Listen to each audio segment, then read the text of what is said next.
골로새 교회 성도들과 함께 있다고 했습니다. 그만큼 골로새 교회 성도들을 사랑하고 염려하고 기도하고 있다는 것이, 이런 바울이 골로새 교회 성도들의 믿음을 바로 세워주기 위해서 권면의 말을 하고 있습니다. 그러니까 그 바울의 권면을 받아들이라는 것이, 우리는 누구의 말을 들어야 될까를 한번 생각해 봐야 돼요.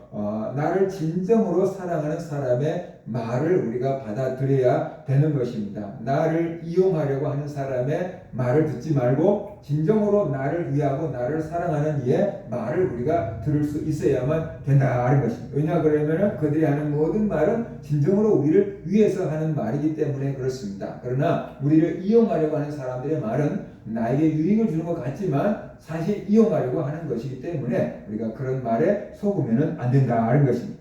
바울이 골로새 교회에 어떤 권면의 말을 했을까요? 6절을 보면 너희가 그리스도 예수를 주로 받았으니 라고 이렇게 말하고 있어요. 그러니까 이 말씀을 통해서 너희가 그리스도 예수를 주로 받았으니 라는 말씀을 통해서 우리의 주인이 누구냐라는 것을 깨닫게 해주고 있습니다. 예수 그리스도를 믿는 성도들의 주인은 누구인가를 우리에게 깨닫게 해주고 있다는 것입니다. 성도는 예수 그리스도를 나의 주인으로 받아들인 사람들이다라는 것이죠.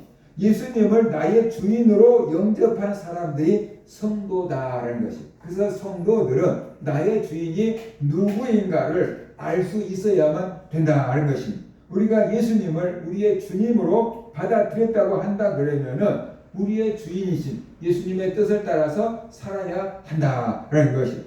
그런데 우리가 예수님을 주님이라고 부르면서 입으로는 예수님을 주여 주여 하는데 예수님의 말씀은 지키지 않을 때가 많거든요. 그래서 예수님께서 누가복음에 보면은 이렇게 말씀을 하셨어요. 너희는 나를 불러 주여 주여 하면서도 어찌하여 내가 말하는 것을 행하지 아니하느냐라고 말씀했어요.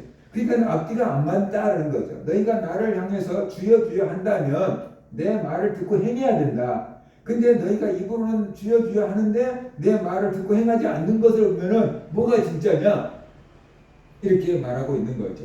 군인이 상관에게 복종을 해야 되는데 군인이 상관 말을 듣지를 않으면은 그 뭔가 문제가 있는 거죠. 그처럼 우리가 예수님을 향해서 주님 주님 하면서 주님의 말씀은 듣고 따르지 않는다고 한다면 뭔가가 문제가 있는 거다. 예를 들어서 우리의 머리가 내 앞으로 가고 싶어. 그런데 앞으로 걸어갈 수가 없다 그러면 몸에가 문제가 생긴 거죠. 내가 배가 고프니까 밥을 먹고 싶어. 그런데 이 입이 밥을 삼킬 수가 없다고 한다면 그것도 문제가 있는 거죠.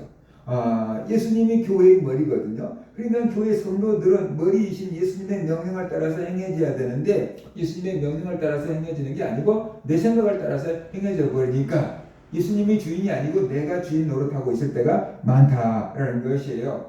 예수님을 나의 주님으로 인정하지 않을 때가 많이 있습니다. 이것은 잘못된 것이죠. 근데 왜 그러는가? 예수님을 주님으로 인정하고 따르기보다는 내가 주인 되어서 살아가는 것이 더 지혜롭고 현명하고 더 나에게 유익할 거라고 생각하기 때문에 그런 것이죠.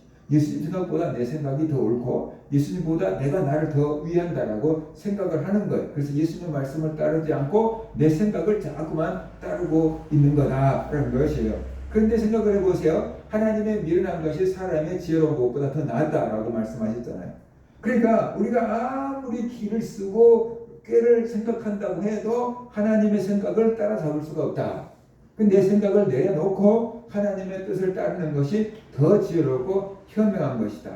나보다 하나님이 더 나를 사랑하신다.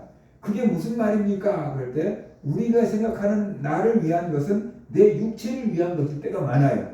내 육체가 배부르고 편안하고 재미있고 내 육체만을 위할 때가 많거든요. 그런데 예수님이 우리를 생각할 때는 우리 영혼이 잘 되기를 생각하는 거죠. 우리 영혼을 위해서 이렇게 하라 저렇게 하라 이건 하지 마라 라고 말씀하실 때가 많거든요. 그러면 진정한 나는 누구인가라는 것이, 진정한 나는 누구인가? 우리는 이 몸이 진정한 나일 거라고 생각을 해요. 그러면 우리가 사고로 팔 다리를 잃어버리면 나가 아닙니까? 사고로 우리가 눈을 못 보게 되면 나가 아닙니까? 그러니까 우리 지체의 일부가 떨어져 나가도 나라는 것은 여전히 나인 거죠. 그러면은 진정한 나라는 것은 이 육체가 아니고 내 속에 들어있는 영혼이, 심령이 진정한 나라는 것이에요. 그래서 성경은 뭐라고 말씀하냐 그러면은 이 육체는 내가 거하는 집이다라고 말하고 있어요. 우리가 집에서 살고 있잖아요. 그 집 주인은 집입니까? 우리입니까? 우리 집 주인은 집입니까? 우리입니까? 우리가 우리 집의 주인이잖아요. 그것처럼 이건 장막집이래요. 그런데 그 속에 내가 있대요. 그러니까 내 영혼이 내 육체의 주인이고 내 육체를 위해서 이 장막집이 잠깐 필요한 거죠. 그러니까 진정한 나는 이 몸이 없어져도 진정한 나라는 존재는 남아있는데 그것이 내 영혼이라는 거죠.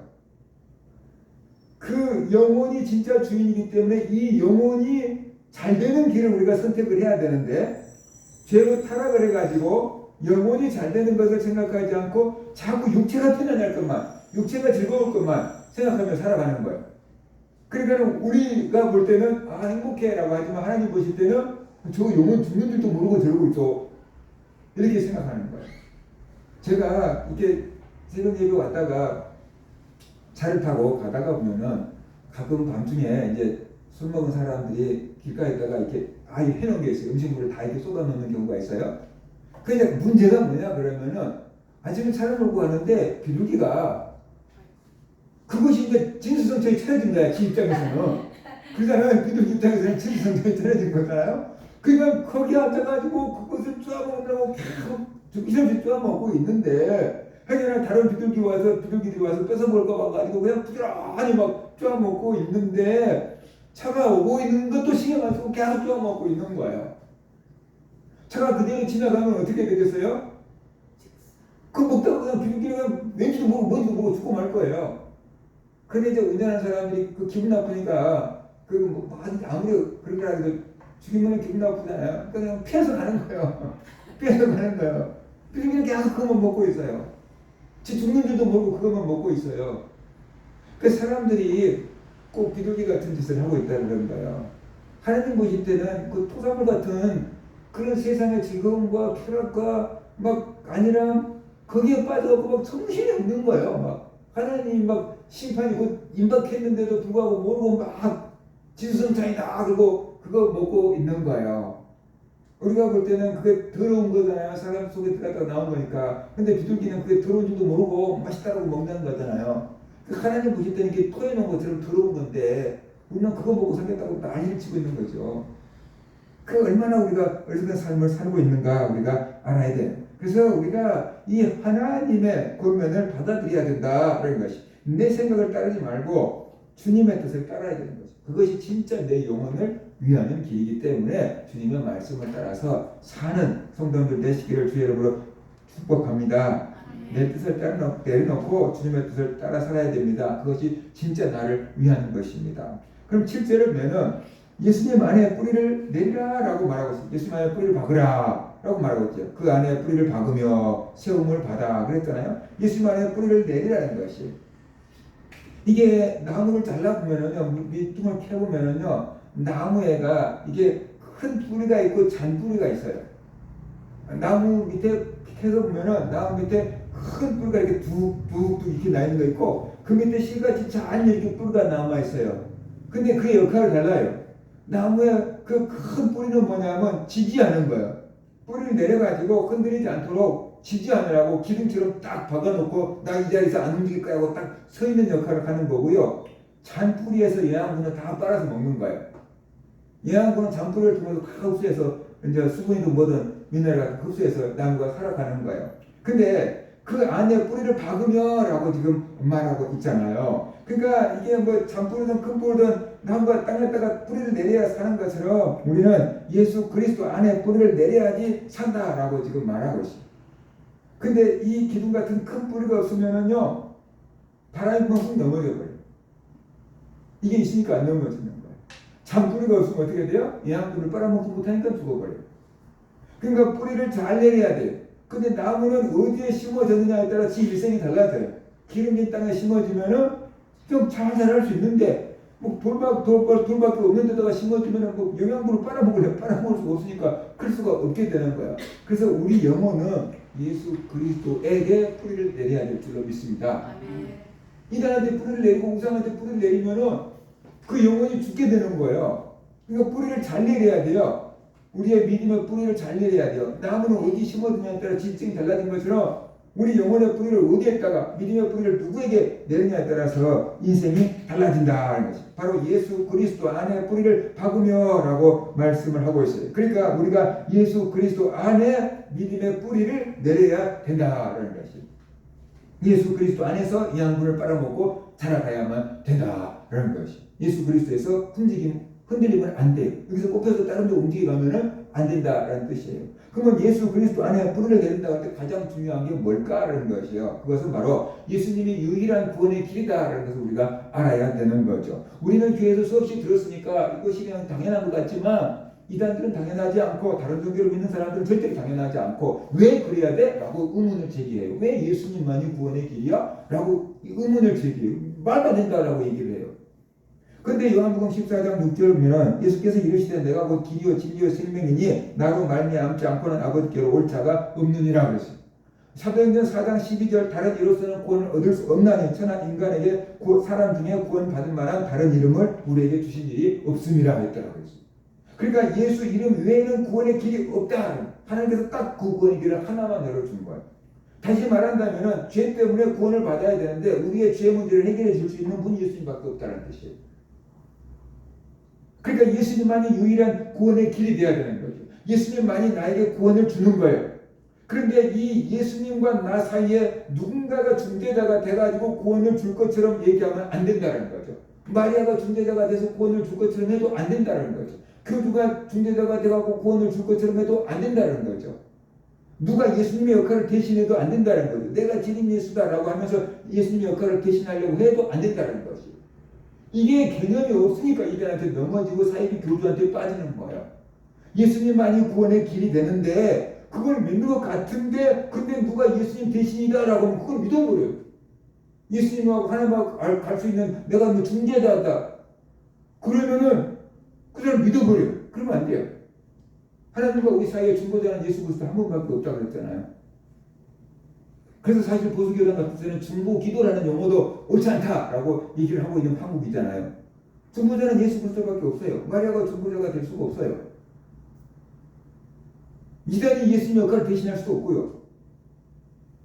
그러니까 그런 일을 한다 그러면 벌써 저기는 잘못됐구나라고 알아보면 되는데 사람들이 그걸 모르니까 자꾸만 빠져나간다는 것이. 그래서 이런 기본적인 것들을 우리가 분명하게 알아야 된다. 예수님만이 유일한 구원의 길이다 라는 것인데 예수님만이 유일한 구원의 길이다라고 할 때 뭐냐면 다른 것은 없다. 다른 누군가가 그 자리에 오면 가짜다라는 개념이 포함되어 있다는 걸 알아야 돼요. 이거 모르니까 자꾸만 이들한테 넘어가는 겁니다. 교회를 수십 년 다닌 사람들이 넘어갑니다. 그게 말도 안 되는 짓을 하는 거죠. 몰라서 그래요. 그 다음에 두 번째는 오직 믿음으로만 구원받는다라는 것이 로마서 3장 28절 그러므로 사람이 의롭다 하심을 받는 것은 율법의 행위에 있지 않고 믿음으로 되는 줄 우리가 인정하노라 그랬어요.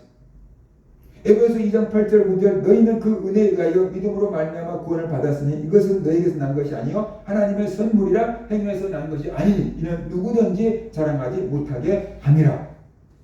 갈라디아서 2장 16절 사람이 의롭게 되는 것은 율법의 행위로 말미암음이 아니요 오직 예수 그리스도를 믿음으로 말미암는 줄 알므로 우리도 그리스도 예수를 믿나니 이는 우리가 율법의 행위로서가 아니고 그리스도를 믿음으로써 의롭다함을 얻으려 함이라. 율법의 행위로서는 의롭다함을 얻을 육체가 없느니라.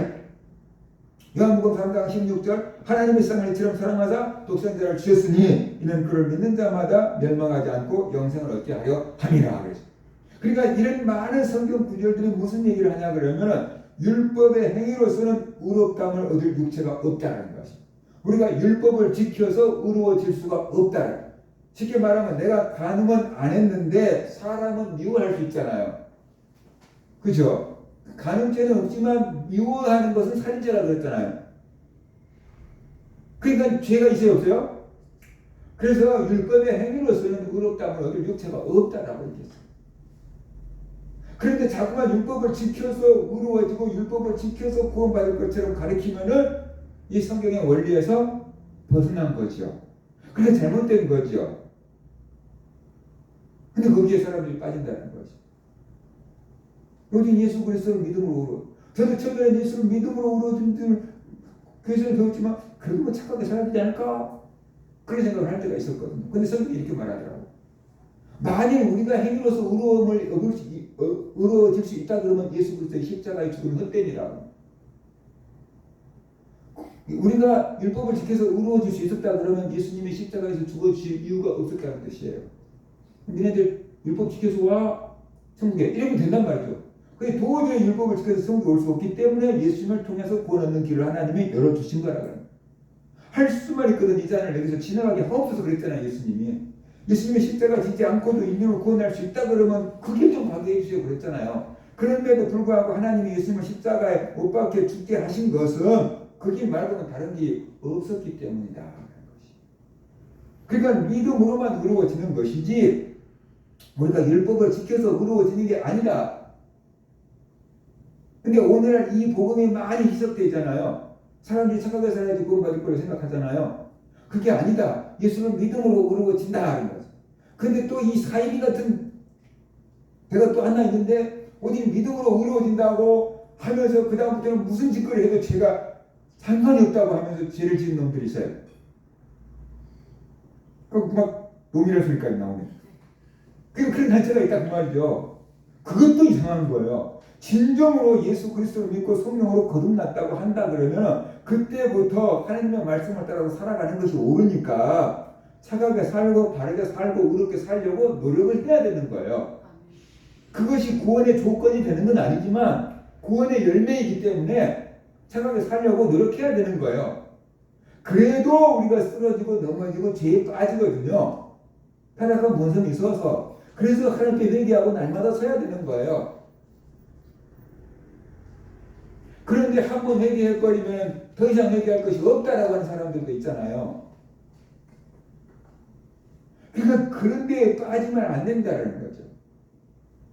오직 예수 그리스도가 유일한 구원의 길이다. 오직 예수 그리스도를 믿음으로 구원받는다. 행위로 구원받는 게 아니고 예수를 믿음으로 구원받는다. 예수를 믿고 구원받았으니까 이제 하나님 뜻을 따라서 사는 거다. 율법을 지키며 사는 거다. 그게 돼야 되는 거지. 율법을 지켜서 의로워지는 거다. 그러면 하나님께서 늘 자기만 자랑하게 돼. 내가 율법을 지켰잖아요. 그래서 구원받았잖아요. 당연한 것 아니에요? 이렇게 되면 하나님께 영광이 절대로 안 되는 거예요. 그래서 에베소 2장 8절 9절 이는 누구든지 자랑하지 못하게 함이라. 자기를 자랑하지 못하게 하려고 예수를 믿음으로 의로워지게 하고 구원받게 하셨다는 거예요. 이게 성경이잖아요. 그러니까 이런 두 가지 기본 원리만 알아도 수많은 이단들은 걸러내줄 수 있다는 거예요. 근데 사람들이 복음을 들어도 이런 걸 모르고 목사님들이 가르쳐줘도 그냥 다 한쪽 귀로 한쪽 귀로 흘러버리고 이단들이 가르쳐주면 왜 이렇게 신선하냐고 다 받아들여버리고 그러니까 진짜로 자기 영혼을 위한 사람들의 말은 안 듣고 자기들을 이용하려고 하는 사람들의 말만 들어본다고 말이죠. 부모의 말은 안 듣고 사기꾼 말만 들어버리고 그런 식이에요 이게. 그러니까 우리가 이 기본적인 원리들을 알고 신앙생활을 해야만 된다라는 것이에요. 지금 골로새 교회에 그 잘못된 사상, 잘못된 가르침들이 들어와 있거든요. 그래서 복음을 들은 성도들이 이제 헷갈리기 시작하는 거예요. 뭐가 옳은지. 그런 소식을 바울이 알았기 때문에 그 골로새 교회 성도들의 믿음을 바로 잡아 주려고 이런 권면의 말을 하고 있는 거다라는 것이. 그러니까 골로새 교회 성도들은 바울의 권면을 들으라. 왜? 바울이 그들을 위해서 얼마만큼 힘쓰고 애쓰고 있는 사람인지 아니까 바울의 권면을 받아들이라 라고 지금 말하고 있다라는 것이지요. 그러면 어떻게 해야 예수님 안에 뿌리를 내리고 어떻게 해야 예수님 안에서 굳게 설 수 있습니까? 7절에서 얘기하잖아요. 교훈을 받은 대로 믿음 안에 굳게 서라 라고 말하고 있어요. 그러니까 골로새 교회는 에바브로를 통해서 복음을 들었습니다. 그러니까 에바브로를 통해서 들은 그 복음 안에 굳게 서라 라고 말하고 있어요. 에바브로는 바울의 동역자고 바울과 똑같은 복음을 전한 거예요. 그러니까 사도들이 전해준 그 복음 위에 서라, 에바브로가 가르쳐준 그 믿음 위에 서라, 나중에 딴 사람들 들어가고 가르치는 거 그거 받아들이지 마라 라고 지금 말하고 있는 거죠. 교회에서 배운 거 그 믿음 지켜라 라고 말하고 있는 것입니다. 이단에 넘어가지 않으려면 우리가 진리를 알아야 돼요. 예수님이 가르쳐 주신 것이 진리고 사도들을 통해서 전달된 것이 진리고 교회를 통해서 전달되는 것이 진리입니다. 2000년 동안 교회에서 수없이 많은 나라에서 수없이 많은 성도들이 성경을 해석하고 가르치고 왔어요. 2000년 동안 가르쳐 왔어요. 그런데 갑자기 누군가가 나타나고 전혀 새로운 것이다, 내가 계시받은 것이다 라고 하는 것이 나타난다면 이게 진짜 이상한 거예요. 2000년 동안 얼마나 많은 성도들이 성경을 읽고 해석하고 가르쳐 왔습니까? 그런데 2000년 동안 없던 걸 자기가 받아오고 가르쳐 준다? 그러면 2000년 동안 성도들은 뭐 했게요? 하나님은 그러면 2000년 동안 진리를 다 덮어놨대요? 아무도 구원받지 못하게 하려고 하나님은 2000년 동안 진리를 다 덮어놨대요? 그럼 예수님이 십자가에서 죽으시고 부활하신 것이 무슨 효과가 있게요?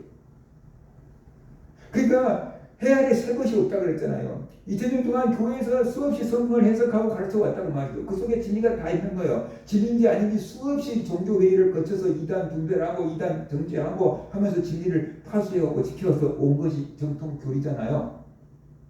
그러니까 우리가 그것을 믿으면 되는 거예요. 갑자기 요즘에 나타나고 막 내가 새로운 계시를 받았다고 저게 사입이지 2000년 동안 없던 게 왜 새로 나와 이렇게 받아들여야 되는데 와 저기가 진짜 진리가 뭔가 있나 보다 하고 사람들이 막 속아버리는 거예요. 그러니까 우리가 그런 실수를 범하면은 안 된다라는 거죠. 사실 그런 이단 사상도 해 아래 새 것이 없는 거예요. 이단에서 이단이 나온 거예요. 다 이단한테 배워서 가르쳐주고 있는 거예요. 자기 게 없어요. 근데 계시를 받다가 사람들을 속이는 거예요. 그런데 우리가 속으면 안 된다 하는 것을 우리가 알아야 됩니다. 그 다음에 우리가 이 이단에 속지 않으려 그러면 사상적으로 이단에 넘어가지 않기 위해서 진리를 알아야 된다고 말이죠. 그 진리가 뭐라고 있습니까? 사도들이 가르쳐준 진리 두 가지 간단하게 되어 있잖아요. 예수님만이 구원의 길이다. 예수님만이 유일한 구원의 길이다. 이것을 분명하게 알 수 있는 기독교인들이 돼야 돼요. 근데 기독교인들 중에서도 예수님만이 유일한 길이다라는 것을 믿지 못하고 의심하고 있는 사람들이 꽤 많이 있어요. 세상 사람들하고 접하다가 보니까 논리적으로 그게 증명하기가 힘들거든요. 술술 양보하고 있는 경우가 굉장히 많이 있다라는 거지. 우리가 그런 부분들을 좀 분명하게 해야 돼요. 그 다음에 오직 믿음으로 구원을 받는다라는 거지. 루터가 종교개혁을 해서 종교개혁은 믿음으로 구원받는다는 거잖아요. 그런데 개혁교회 안에 있으면서 행위가 있어야지 구원받을 것처럼 가르치는 목사님들이 꽤 많이 있어요. 저는 그 사람들을 이단이라고 하고 싶지는 않아요. 그런데 순서가 바뀐 거예요. 예수를 믿고 하나님의 백성이 되었으니까 하나님의 나라 법을 지켜야 되는 거예요. 그런데 하나님의 법을 지킨다고 해서 하나님의 백성이 되는 건 아니에요. 예를 들어서 외국 사람이 우리나라에 와가지고 열심히 우리나라 법을 지켜. 그러면 자동적으로 우리나라 국민이 됩니까? 아니잖아요. 안 돼요. 우리가 미국에 가고 미국의 법을 지킨다고 해서 미국 시민이 되는 거 아니에요. 시민이 돼야 돼. 그래야지 그 나라 법을 지킬 의무가 주어지는 거예요. 그 나라 법에 따라서 우리가 어떻게 이제 처벌도 받고 상도 받고 그렇게 되는 거예요. 그러니까 착하게 살아서 구원받는 게 아니고 이미 구원을 받았기 때문에 하나님의 백성이 되었기 때문에 그 열매로 착하게 사는 거다. 그거예요. 그게 순서가 바뀐 거예요. 그러니까 우리가 구원받은 사람은 당연하게 착하게 살아야 돼 라고 가르쳐줘야 되는 거지. 그렇게 살면 지옥 갑니다. 이렇게 가르친 것보다 그게 좀 다르지 않다는 거죠. 우리가 그런 순서들이 헷갈리면 안 되고 바른 믿음에 우리가 서야 된다. 제대로 된 교회에서 그렇게 가르치는 목사님들이 꽤 많이 있어요. 왜냐하면 성도들이 하도 엉터리니까 집사고 권사고 장로인데 너무 엉터리니까 똑바로 살라고 그런 말을 할 수는 있어요. 의도는 이해해요. 근데 성도들이 잘못 이해하면 안 된다는 거죠. 착하게 살아서 구원받은 것처럼 돼버리면은 기독교가 다른 종교가 뭔 차이가 있어요? 그죠? 그건 아니에요. 예수를 믿음으로 구원받아요. 예수 은혜가 너무 고맙고 감사한 거잖아요. 하나님 은혜가 너무 크고 감사하잖아요. 그러니까 우리가 하나님 사랑하니까 하나님 마음 아프게 하지 않고 하나님 뜻대로 살려고 노력하는 것, 그것이 성도의 자세인 거예요.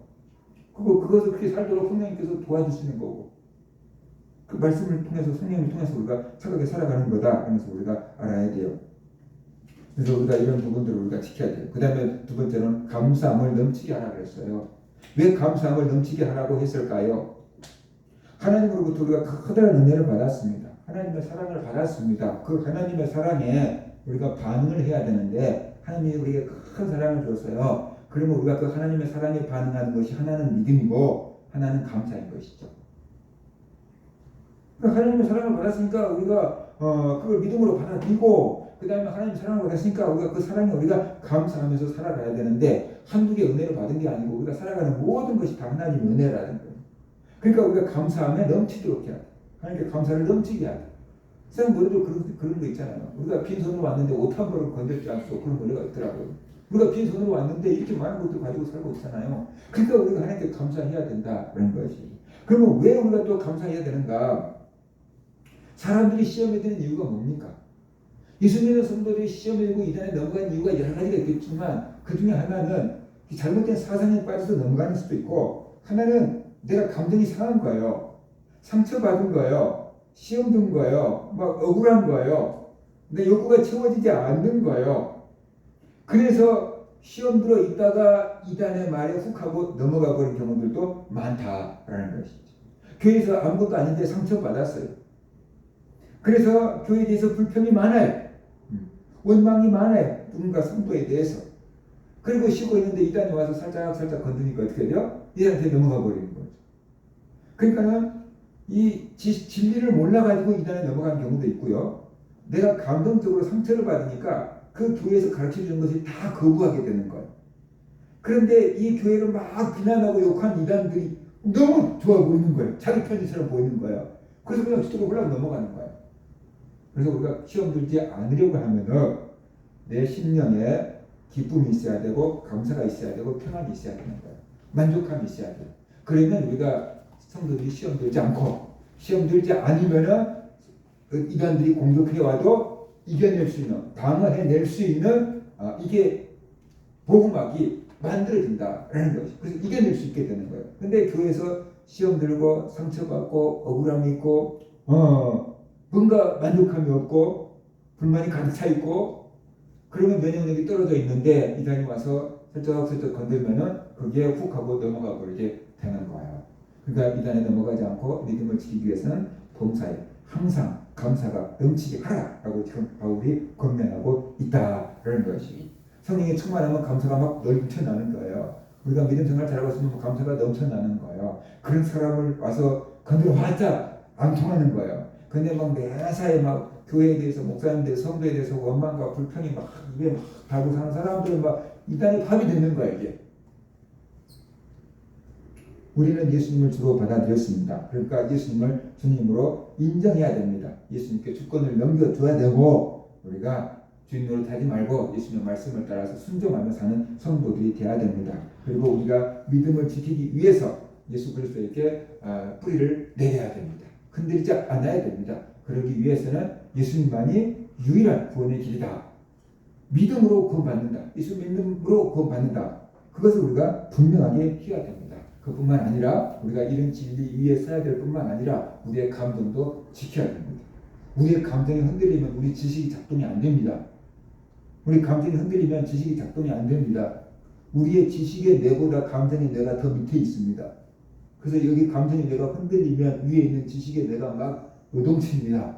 그래서 지 역할을 못합니다. 그러니까 말도 안 되는 것을 막 넘어집니다. 그래서 우리가 이 감정이 흔들리지 않고 시험 들지 않으려고 하면은 감사가 넘쳐야 된다라는 것이. 하나님께 은혜를 깨닫고 감사해야 되고, 우리 교회에 대해서 감사가 넘쳐야 되고, 목사님에 대해서, 성도에 대해서 감사가 넘쳐야 돼요. 그럴 때 누가 와도 흔들리지 않는 믿음이 될 수 있다는 것이. 그래서 우리 모든 성도들 바울의 권면을 귀담아 들으시고 흔들림 없이 예수 그리스도 안에 뿌리를 굳건하게 내리고 성장해가는 그런 성도들 되시길 제 이름으로 축원합니다. 아멘.